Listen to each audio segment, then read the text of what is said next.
what we have to understand is that there is a difference between radicalization and terrorism. Radicalization is the process under which a young person goes through when he's been introduced to become a terrorist. It is not why a young person joins a terrorist organization. It is the how a young person becomes involved in terrorism. So I have taken a pains period of time to understand the process of becoming a terrorist. How does a young person move from being an ordinary young person into becoming a terrorist? First of all, he has to be normal. So if we say the young person is normal, why does that young person move from the state of normality to become exposed in vulnerabilities? What are some of the drivers of vulnerabilities? Is it because the person is poor? Is it because the person is marginalized?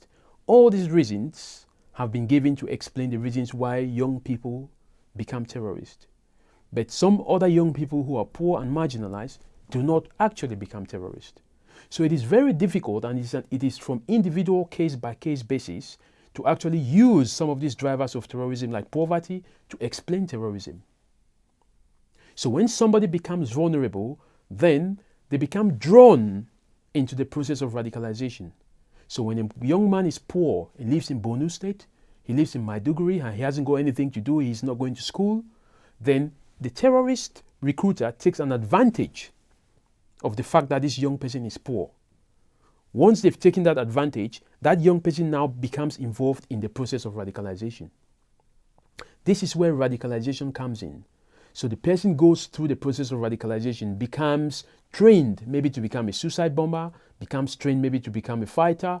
That is what you refer to as the process of radicalization.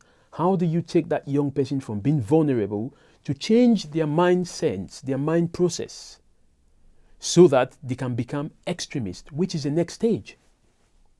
But to become an extremist is still not a problem, because we still have a lot of individuals who are extreme, but they are not violent. So once somebody has become extreme and he's developed the process of the us and them, that process of us and them is used by the recruiters to channel that individual now to use arms. Once that individual now decides to use arms, that individual becomes what you call a radical and a violent extremist. The radical and violent extremist is the stage 5, because he's been normal, he's moved to being vulnerable, he's entered the process of radicalization, he's been extreme, and now he's violently extreme. Once he becomes violently extreme, he now begins to use arms, he either becomes a suicide bomber, and at that stage in time, he becomes a terrorist. So it is very important for us to understand that the process of radicalization is different from becoming a terrorist. It is rather the how somebody becomes a terrorist than the why somebody becomes a terrorist. But then, how do you fight against all these processes from the stage 1, which is normality, to the stage 5, which is a violent extremist? For you to do that, you have to have the radicalization awareness programs that will encourage young people who have not become involved not to step in. So we are running a program called Step In, Step Out. How do you stop young people from stepping into terrorism in the first place? So by stopping them, you have to have these programs that address the vulnerabilities, which is the stage 2. Once you have these programs that address the vulnerabilities, you now also have programs that recognize signs of radicalization. What kind of signs? Is this young person visiting somebody you don't know? Is he going to a mosque more often than not? Is he attending a church which he was not attending before? Is he spending too much time on the internet? These are some of the issues that you have to understand. These are some of the signs of radicalization, but it also depends on how your child behaves. Because a young man can decide to spend more time in the internet because he's used to spending time in the internet. But for somebody who is not used to spending time in the internet, you have to be concerned. It is rather you are concerned about some of these signs than not. So when somebody becomes involved in this process of radicalization, it is down to the parents to try and understand the signs that the children are showing, which is different from what they know about their children. Then you can understand the signs of radicalization. Because once that person has been radicalized and they've been extreme, now what you need is a de-radicalization program. Because the only way you can fight against extremism is to de-radicalize somebody from being extreme.